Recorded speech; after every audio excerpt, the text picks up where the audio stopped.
Hello everybody, Downplayed Coronavirus here, doing a commentary for Chewwies number 3, also known as Among Them. This is probably the longest Chewwies that I've took to make. Script went out at the start of the year, and I did most of the shooting, I would say a month or so, less than a month before it actually went out. I just banged out the whole edit in a week or two because I had other stuff to get to. But from the first shot of this thing, I knew exactly how I wanted to shoot it and how I wanted it to go. So this whole first shot of the wide shot of space and Captain Jack, that was all kept in mind from the beginning. I'm not too fond of this shot. This whole shot of the imposter or whoever sneaking by John didn't turn out as well as I liked. That mask does look pretty shitty if you do it frame by frame, but I wanted to make sure the color of that individual was left ambiguous and you weren't clued on who it was at the beginning, you know? Although I like this shot, I feel like that wide shot of the person assassinating John doesn't leave you an angle in which you can interpret who it is. So that was nice, you know? Even when you slow it down frame by frame, the armor looks kind of blackish but kind of shadowed, and the only color you can really get from them is the energy sort of reflecting off their light, which leaves it to be blue, but Flick is blue. I don't know. In terms of this wide shot that you see here, you can probably tell how I put it together. It was just a cut on the whip pan. I do most of the body acting myself. I don't tend to bring in actual body actors because it's just wrangling and it's a nonsense. It's just a headache, I guess. So yeah. But in terms of the characters, you can tell it's all uniform colors. Everyone's wearing one color. For characters like Kirkland, I guess that was easy because he already wears all steel. But for everybody else, I just got the dominant color of their armor scheme and just flattened it out. Gave them all blue visors because if you look in the art for Among Us, they all wear blue visors. So most of these characters, I would say, had existing designs in terms of their armor permutations, like myself, Flick, Kirkland, Best Girl. But for people like Yuffie and Tyrone, I guess I had to work from a clean slate, or a blank slate, I would say. Which is fine for characters like Tyrone, but with Yuffie, I wanted them to feel well represented by their character, so I didn't want to give them, base armor permutations or shitty ones. I think Yuffie would be pretty content with being given the pink color scheme, but yeah, I would love to have found out their armor permutations, but obviously I never got to do that because they're inaccessible right now. This bit I'm particularly proud of, the whole CCTV sequence, and I was lucky to actually get all these effects for the CCTV done right before I lost access to my old version of Final Cut Pro, because Final Cut Pro is pretty good for existing templates, effects and such. This stuff with Beskar I think clicks really well with the tasks that you'd have to do in Among Us. Obviously we can see that Kirk and Yuffie have something to hide here. I think this is a really nice beat, Kirk and Yuffie are hiding something, and you have this whole subplot of them having some erroneous relationship going on. And also, not just in terms of the appearance, because all the characters have different armor perms as well. No one looks the same besides their, if you take away armor colors. But each character has their own little thing going on. And one of the things I like most about this Chewwies is that it's not just an Among Us parody, it's also this idea of these characters being turned against each other and turning themselves against each other, as is revealed by Best Girl, with the exception of Kirk, Chief, and Flick. It's just them, everybody was in on it, and it's not just the idea of Finbar coming in at the end and being the mastermind behind it. It's this whole kind of chemical formula of people, coming together in this one place and finding out what's going on. This bit here with Kirk and Yuffie made me laugh while I was editing it, and the first few times I played it through as well. The classic headshot gag from John's media. And that's the other thing I want to say about Chewwies. It's kind of a cross between obviously the bites from Arbini Chief, but also It's a Wonderful Life, because most of the Chewwies are revolved around the craziness I dealt with on Discord, or even just various communities. Especially when you'll see in the next two Chewwies that I have written, they're centered around a lot of Discord interactions and community interactions as well. So the character Tyrone, he was just there to use as a vessel to kind of weed out all the characters' racism, because Chewwies is never supposed to be one-to-one realistic. exaggerated and embellished versions of people who already exist. So if someone is a little bit crazy online, I'll try and flesh that out and make it more entertaining in Chewwies. And I think it's, it's like that. Was it Snoopy? Poochie from Simpsons. You have the character of Roy in The Simpsons who randomly comes in out of nowhere and everyone's familiar with. It's kind of like the same thing with Tyrone, where we randomly have this, this African American character who everybody treats, differently. I think kind of added a different element of comedy to this. I really think that every character in this episode has their own thing going on. There's not someone who's just a background character. Even I think someone like Auntie or Yuffie, who had kind of minimal lines, they still got their thing going on. Auntie had his own way of pulling Derelict up on being a abusive admin and all this kind of thing, and Yuffie, I would admit, is kind of a joke to flesh out Kirkland's, I guess, sexuality. But still, I think Yuffie has their own thing going on, and I like it's not just people getting killed by the imposter or people getting ejected. It's Derelict getting booted out because no one likes him, Tyrone getting booted out because everyone's a racist, Kirkland falling off because of his stupidity. There's so much going on in this episode, and I am quite proud of it. However, I don't think I would do something as taxing as this again. There was way too much work involved with this for something that was supposed to be, I would say, a shorter series, something that's supposed to supplement my A content.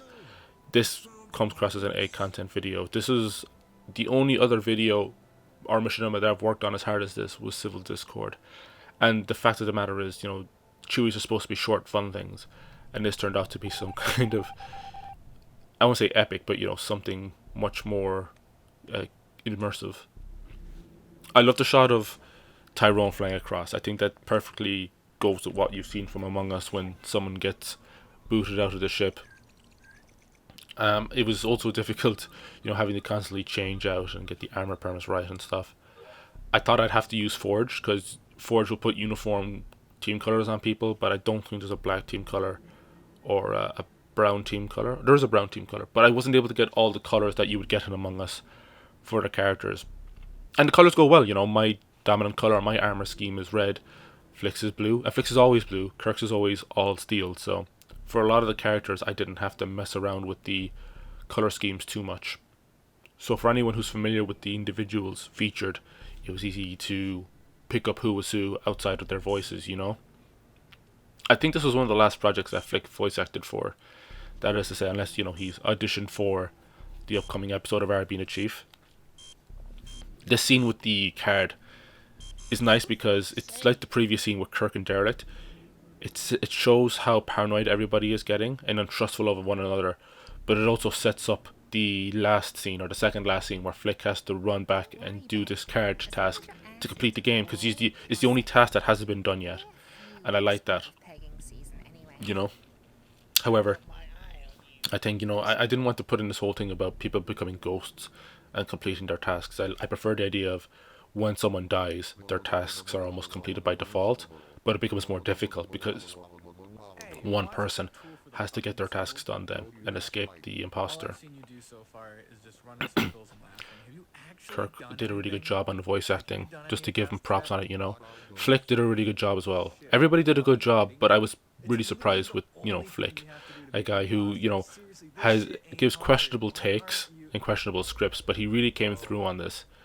One thing I like about working with voice actors, or voice actors I like working with, will give you several variations of a line and give you something where you can stitch two different ones together, or just choose the one that works best. And Flick will try literally anything, and I appreciate that.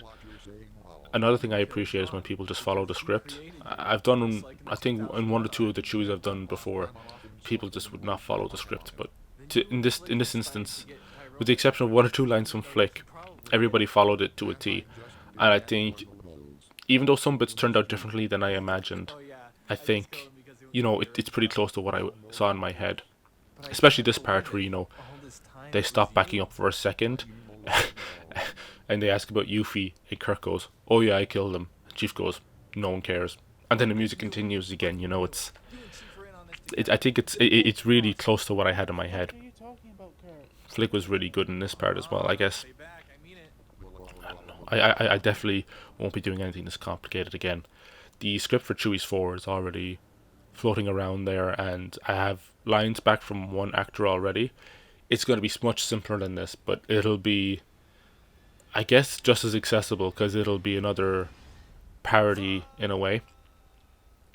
Can't remember what I wrote for Chewie's 5. Oh yeah, Chewie's 5. Chewie's 5 isn't a parody per se, but you'll get what I'm doing with it. There's an idea for Chewie's 6 floating around, but I just need to put pen to paper. But back to Chewie's 3. From this point onwards, the shoot became much easier because I was only working from 4 characters in a scene at a time, rather than having to do all these massive shots of 6, 7, 8 people in one place at one time. I didn't have to get as creative. Not to say I didn't have to get creative with the editing, but I didn't have to be clever with the editing. And while it's a good thing to be clever and innovative with your editing, it's a good time to not have to be looking over your back in terms of what you've shot or established. I guess it's one of those things where it's nice to just have a simple shoot because I don't want to be selling the audience on any kind of convoluted stuff on the space, like having 8 people that were shot in 2 different blocks. I like having just a simple scene where you can tell where everything is happening. Even that bit where I just flew by the window was just some clever masking.